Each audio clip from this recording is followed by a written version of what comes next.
సృష్టికర్తకు సాష్టాంగ నమస్కారములు.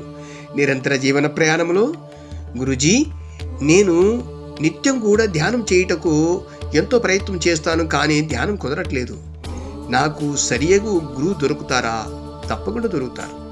ఎందుకంటే నీవు నిరంతరం కూడా ధ్యానం చేయనప్పుడు అనేక తప్పులు చేస్తూ ఉంటావు. ధ్యానం చేస్తావు, తప్పులు చేస్తూ ఉంటావు, ధ్యానం చేస్తావు. ఇది సరి అయిన పద్ధతి కాదు కదా. ధ్యానం నీకు కుదరదు. ఎందుకంటే నిరంతరం తప్పు చేసి ధ్యానం చేస్తే అది జరగదు. కాబట్టి ధ్యానంలో జయించాలి అంటే నిజ జీవితంలో నీ తప్పులు పొరపాట్లు అన్నిటి కూడా సరిదిద్దుకోవాలి. దేవుని ముందు పశ్చాత్తాపపడాలి. నీ మనస్సును నీ అధీనంలో ఉంచుకోవాలి. నిరంతరం కూడా సన్మార్గం వైపు ప్రయాణం చేయాలి. ధ్యానంలో అనేక మార్పులు అప్పుడు నువ్వు గమనించవచ్చు.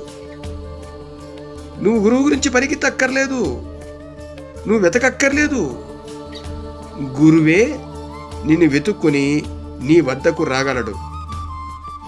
నీవు నిరంతరం కూడా ఆధ్యాత్మిక మార్గంలో ప్రయాణం చేస్తూ ఏ ఒక్క తప్పు చేయకుండా ప్రయాణం చేస్తే తప్పకుండా అనేకమైనటువంటి సంపూర్ణ ధ్యాన ఫలాలు నీకు లభించగలదు.